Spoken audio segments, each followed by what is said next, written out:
Bueno, antes que nada, buenas. Eh, bueno, les comento, hoy me levanté así como con una pequeña iluminación de que el movimiento de izquierda en realidad no existe. Me pareció por ahí un poco extenso hacer un hilo en Twitter para explicar esto, entonces bueno, estoy haciendo un pequeño videíto en el que voy a exponer sucintamente esto. Eh, a ver, vamos a partir de la idea que actualmente, al decir actualmente me refiero a los últimos años, han aparecido muchos movimientos llamados de izquierda bajo diversas banderas, tales como movimientos en defensa de los derechos de las mujeres, sectores pro aborto, sectores LGTB, sectores pro ecología, defensores del medio ambiente, sectores contra el calentamiento global, veganos, qué sé yo, una infinidad. Y esto por mencionar solamente algunos, ¿no? De los que son más universalmente relevantes y que sin que esta lista sea exhaustiva, ¿sí? Que eso quede claro. Hay muchos más. Todos ellos, sin embargo, parecen compartir un valor común, que es el hecho de que no representan a todos los miembros del sector que dicen representar, dado que para pertenecer a estos movimientos implica comulgar con ciertos valores que nada tienen que ver con la franja poblacional que dicen representar. Por lo tanto, o tomás el paquete entero así como te lo presentan, o quedas excluido y automáticamente pasás a ser el enemigo. ¿Sí? Eh, a ver, yo la verdad me puse a pensar porque cuando yo era chico o un adolescente no se hablaba de estas cosas. O aún en mi ingreso en la facultad, en materias tales como sociología, no se nos inculcaban los postulados marxistas como algo bueno, sino como una cuestión de cultura general, algo que tenías que conocer, que tenías que saber que había un tipo que se llamaba Adam Smith, David Ricardo, y que estaba también Marx y Engels, que había un Max Weber, un Hobbes, qué sé yo. Te ponían toda la información sobre la mesa y a nadie le preocupaba dónde te parases para defender tal o cual postura. La mayoría teníamos la idea de que era lo que queríamos de la vida, a dónde te llevaba el capitalismo y a dónde el comunismo. En realidad el comunismo como tal, qué sé yo, era visto como una suerte de peleadores románticos que no les gustaba mucho el agua y el jabón ni tampoco asumir demasiada responsabilidad respecto a la vida. Qué sé yo. Estaba bien, después de todo hacían la de ellos y eran tipos que se instruían bastante y con los que te podías sentar a charlar por horas y aunque sabían que no te iban a cambiar la cabeza, te demostraban que leían mucho, que les interesaba el tema.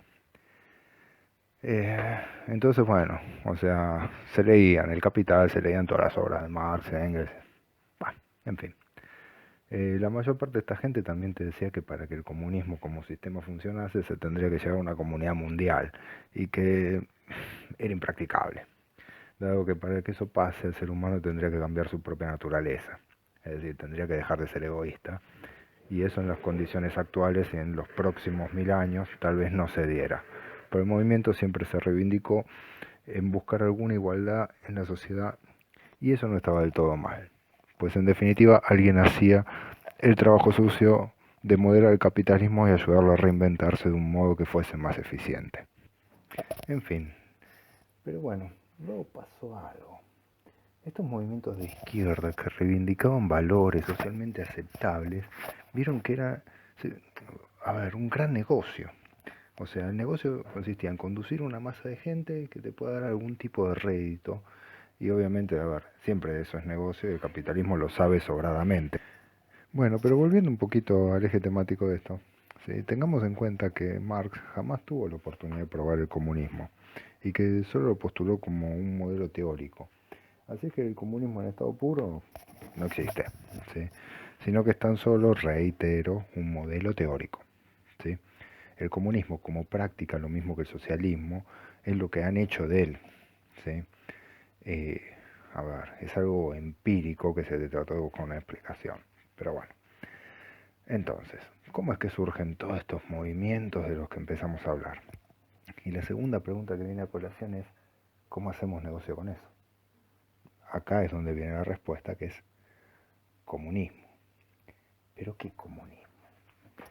Bueno, a ver, en primer lugar, había que generar hábitos contrarios a los valores socialmente aceptables de hace unos 20 o 30 años atrás, tal vez como el concepto de familia, propiedad privada, desarrollo personal en base al esfuerzo, etcétera. Y para ello había que introducir sus antítesis dentro de la conciencia colectiva. ¿Sí? Eh, y esto era, digamos, se podía introducir dentro de las clases más jóvenes de ese entonces. Y acá es donde vienen los millennials, que nosotros, o sea, que hoy día son tipos que tienen entre 25, 27, 30 años, así es esa franja etaria, y que eh, hay muchos que no tienen 2 gramos de cerebro, pero son el ejército de choque que hoy día están promoviendo todos estos movimientos. Y en definitiva, se empezó a llenar estos movimientos con, obviamente, algún contenido que se podía extraer de lo que era el marxismo o el comunismo. ¿Sí? Pero bueno, la realidad es que eh, a estas clases, ¿sí? El desarrollo que iba a llevar a introducir esas ideas iba a tomar algún tiempo, por lo que iba a ser lento y, a ver, como la gente de ese momento estaba en otra cosa, obviamente nos parecía una boludez y pasaba desapercibido.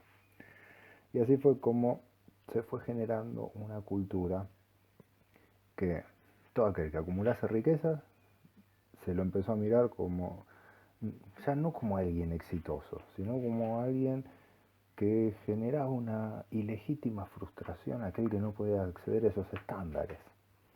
¿Sí? Se empezó a hablar de la obscenidad de la acumulación de riqueza, de los pobres niños ricos, una serie de cosas que tuvieron su momento.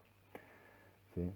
A su vez también se empezó a generar la idea de que el acceso a este tipo de recursos era un derecho y que, bueno, no existía el principio de escasez. ¿Sí? Que, bueno, a decir verdad, Marx lo conocía y lo tenía bastante en cuenta. ¿Sí? Eh, pero bueno, eso lo dejamos para otra ocasión, esa discusión.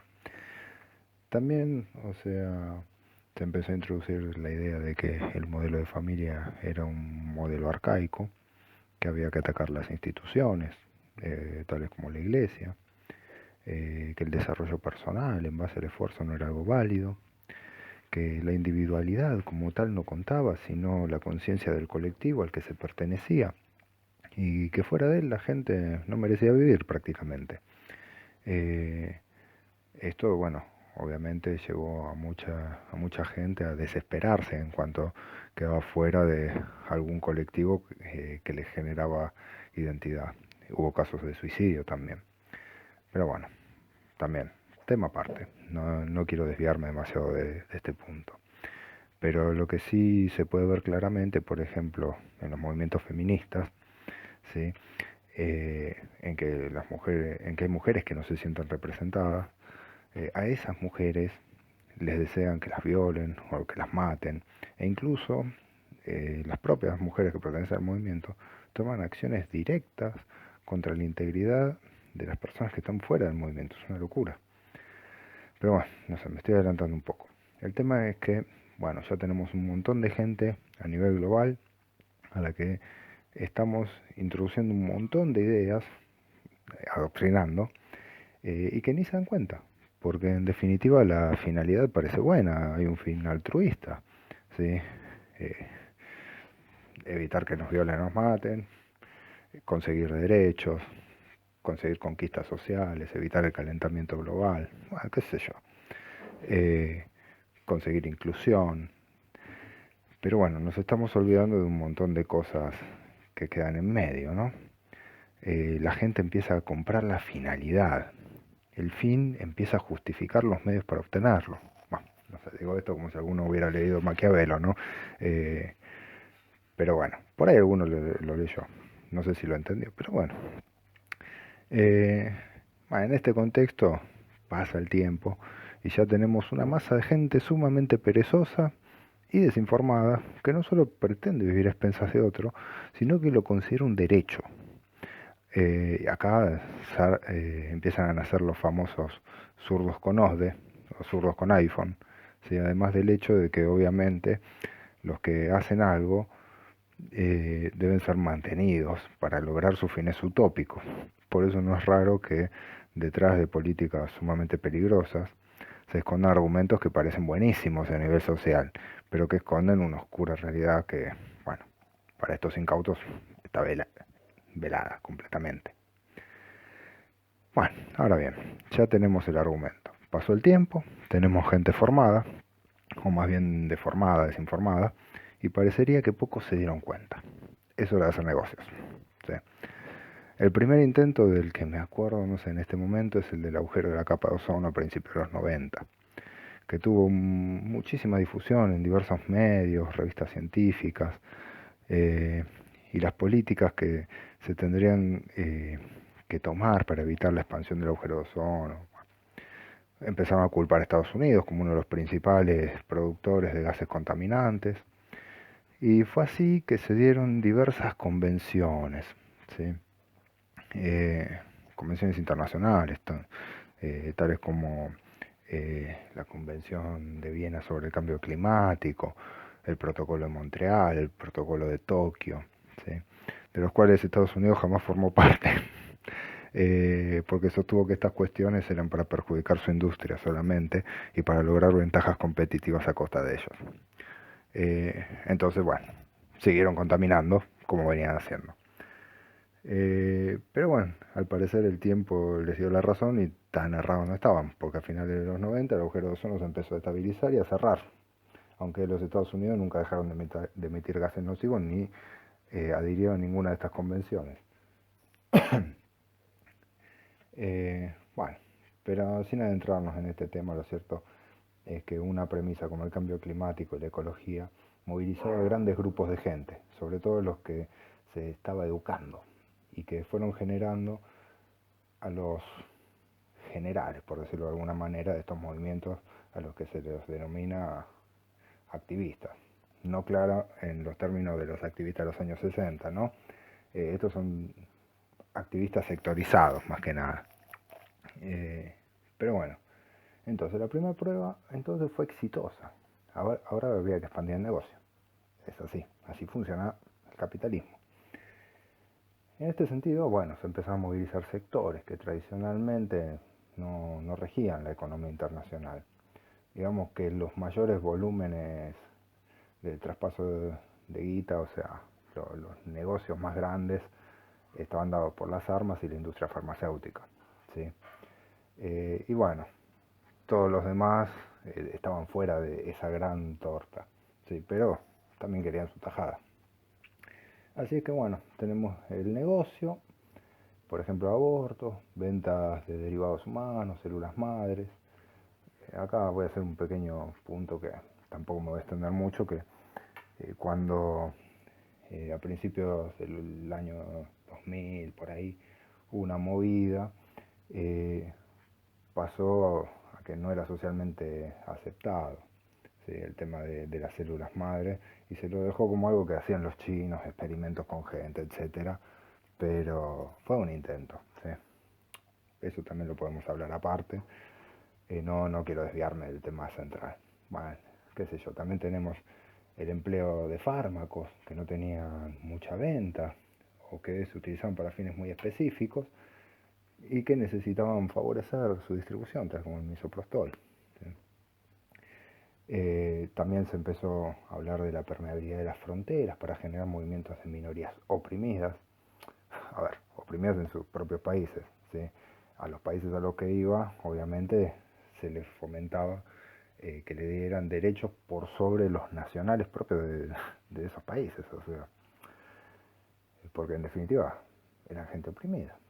Pero, por ejemplo, casos como en España terminaron siendo el brazo armado y de reserva, no sé si llamarlo ejército de reserva, de esos movimientos de izquierda, si se quiere, ¿sí? Y que también hicieron partícipes a negocios turbios, como ser el narcotráfico, ¿sí? ¿Por qué no? ¿sí? O sea, a ver, si vamos a participar todos de la torta, hay que, hay que incluir a la mayor cantidad de gente que se pueda, ¿no? En estos negocios. Eh, Onda, que todos puedan venir por su tajada. Entonces, ¿cuál es entonces el problema? Que es inmoral. Y los que no fueron educados, o más bien deseducados, nos damos cuenta. Pasamos a ser el enemigo. Ellos cuentan con los recursos, cuentan con el ejército, entonces vienen por nosotros, van por vos. El comunismo no existe. Lo que está ocurriendo es una lucha de un cambio de paradigma en la forma de hacer negocios, con lo que no es aceptado como un valor social. Se valen de un ejército de idiotas útiles desinformados, que creen falsamente en las premisas que les dieron y que creen también que nadie los dirige. No se dan cuenta que detrás de cada cosa que hacen hay alguien que da una instrucción, alguien que financia, alguien que tiene un interés y que obtiene un beneficio.